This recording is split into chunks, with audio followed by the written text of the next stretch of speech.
मनीष हिंदवी उत्तर प्रदेश में कांग्रेस कमेटी के प्रवक्ता हैं, अरुण राजभर एसबीएसपी के राष्ट्रीय महासचिव और प्रवक्ता, और मेरे साथ मनीष अग्रवाल राजनीतिक विश्लेषक और वीरेंद्र सिंह जी हमारे स्टेट हेड। आप सभी का शुक्रिया और धन्यवाद मेरे साथ इस कार्यक्रम में शिरकत करने के लिए। मनीष हिंदवी जी, कार्यक्रम की शुरुआत मैं आपसे करना चाहता हूं और मुझे आप बताइए कि कांग्रेस समर्थक रायबरेली और अमेठी में इन्होंने क्या गलती की है, इनका क्या कसूर है कि अब तक आप इन्हें प्रत्याशी नहीं दे पा रहे हैं आपके समर्थकों को?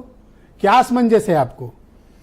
कोई असमंजस नहीं, मैं दो बातें कहना चाहूंगा। क्या नॉमिनेशन का समय खत्म हो गया है? नहीं, नॉमिनेशन का समय आएगा, जिन लोगों को वहां से चुनाव लड़ना है वो घोषित कर देंगे। सवाल इस बार इस देश में सिर्फ अमेठी और रायबरेली का नहीं है, सवाल बहुत गंभीर है। एक बलात्कारी जो हजारों महिलाओं का बलात्कार करता है, उनका वीडियो बनाता है और जिसकी सूचना दिसंबर 2023 से गृह मंत्री को रहती है, उसको जानने के बाद भी वो उस पार्टी से गठबंधन करते हैं, उसको जानने के बाद भी प्रधानमंत्री उसके लिए वोट मांगते हैं और जब बात खुलती है तो उसे जर्मनी भगा देते हैं। इस देश में लड़ाई बहुत बड़ी है। कोविशील्ड का मामला पूरे देश के सामने आ गया कि कैसे 52 करोड़ रुपए का इलेक्टोरल बॉन्ड लेकर इन्होंने पूरे देश की जान के साथ सौदा किया।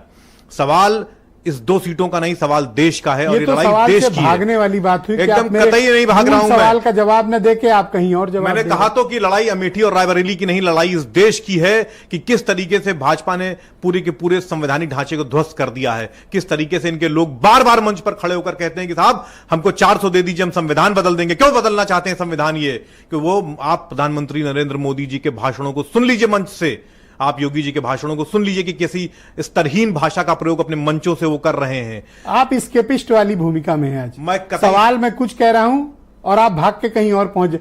भाई मैंने कोई अनर्गल बात पूछी? मैंने तो ये पूछा भाई अमेठी रायबरेली में सुनील साजन आपके बड़ी विनम्रता से वो जानना चाहते हैं कि आपका प्रत्याशी कौन है। मैंने आपकी बात का बड़ी विनम्रता से जवाब दे दिया कि क्या नॉमिनेशन का समय खत्म हो गया है? नहीं खत्म हुआ है। तो जिनको लड़ना है वो कल आ जाएंगे, लड़ जाएंगे। और मैं ये चैलेंज करता हूं कि अमेठी हो चाहे रायबरेली हो, छोटे छोटे कार्यकर्ताओ भी लड़के इनके लोगों को हरा देंगे, क्योंकि जनता में गुस्सा है। आपके समर्थकों को आप क्या बताएंगे? वो आज तक कंफ्यूजन में, आप ऑफिशियल स्पोक्स पर्सन है, आप भी बताएं। जो हमारे समर्थक हैं वो इस बात को समझ रहे हैं कि 10 साल की सत्ता के बाद, 10 साल के न्यायकाल के बाद नरेंद्र मोदी जी के पास मंच पर खड़े होकर अपना बताने के लिए कुछ नहीं है। वो आज भी हमारे मैनिफेस्टो को लेकर झूठ बोलते हैं, वो आज भी हिंदू मुसलमान की बातें करते हैं, वो आज भी ज्यादा बच्चों की बातें करते हैं, भ्रष्टाचार की बातें करते हैं और अपने इलेक्टोरल बॉन्ड घोटाले पर मौन साध लेते हैं। पीएम केयर फंड पर नहीं बोलते। मैंने सुन ली और खूब अच्छे से सुनी। आप ये नहीं कह सकते मैंने आपको समय नहीं दिया। तीसरी बार पूछ रहा हूं, क्या आप बता सकते हैं, ऑफिशियल प्रवक्ता हैं आप, अमेठी रायबरेली के कैंडिडेट का नाम? जिसको लड़ना होगा नॉमिनेशन फाइल कर देगा। ये असमंजस है आप लोगों? कोई असमंजस नहीं है। ये तो दिखाता है ना कि कोई असमंजस नहीं है। हम एकदम क्लियर हैं अपनी बात पर कि ये लड़ाई बड़ी है, ये लड़ाई सिर्फ 2 कॉन्स्टिट्यूएंसीज की नहीं है। आप तो कंफ्यूज हो, ये सपा वालों ने क्या गलती की कि कम से कम अभी मैं जब सुनील साजन से पूछूंगा तो वो बेचारे क्या बताएंगे? मुझे तो उनकी चिंता हो रही है। पानी पीजिए, आराम से बताइए। नहीं, मैं एकदम आराम से हूं और मैंने कहा नहीं कि हम लोगों के यहां कोई असमंजस नहीं है। हमने पहले दिन इस बात को तय कर लिया था जब इंडिया गठबंधन बनाया था कि लड़ाई देश को बचाने की है। आपके अंदर पॉलिटिकल कमिटमेंट की कमी है, इसलिए आप प्रत्याशी नहीं दे पा रहे हैं। मैं सीधा आरोप लगा रहा हूं। नहीं, मैं आपके आरोप को सीधे नकार रहा हूं। तो प्रत्याशी का नाम बता के मुझे नकार दो। भाई आप सवाल इस बात का है, प्रत्याशी महत्वपूर्ण नहीं, महत्वपूर्ण ये लड़ाई है। नरेंद्र मोदी जी एक भाषण देते हैं मंच से, मैं आपको मैं आपको एक बात कह दूं, आप उससे सहमत होंगे। उसको लेकर मैं सहमत तब होऊंगा जब प्रत्याशी हम लोग उसको लेकर इलेक्शन में शिकायत करने के लिए गए। आप जानते हैं कि कहां से किसको टोका गया?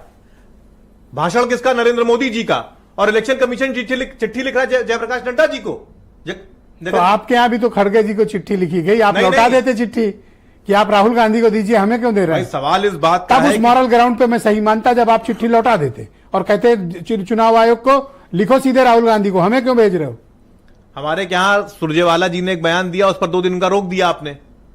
अच्छा ये बताओ, ये मनीष शुक्ला की पार्टी ने ये दबदबा जी के बेटे को दे दिया टिकट। अब 2 चीजें उससे बहुत स्पष्ट हैं। पहली तो बृजभूषण शरण सिंह पर लगे सारे आरोपों को ये लोग मान गए कि हां वो लड़ाने लायक कैंडिडेट नहीं थे, मगर जो उन्होंने स्टेटमेंट दिया था मन से कि अगर मैं मुंह खोल दूंगा तो सुनामी आ जाएगी, उससे डर कर फिर उनके लड़के को दे दिया। कहीं ना कहीं कुछ है। इससे डर कर अमेठी रायबरेली नहीं आ रहे हो? अमेठी रायबरेली में इस तरह का कोई डर नहीं है। मैंने कहा नहीं, हमारा आ जाओ, सामान्य आ जाओ। कार्यकर्ता भी आओ, लड़कर दो जीत हाथ जाएगा। कर लो, आ जाओ। हमारा सामान्य कार्यकर्ता भी लड़कर जीत जाएगा। Okay, non Gandhi. मैंने कहा नहीं, हमारा चलो सामान्य क्लियर कर दिया कार्यकर्ता आपने, आप बहुत बहुत बढ़िया बात आपने कही, थैंक यू।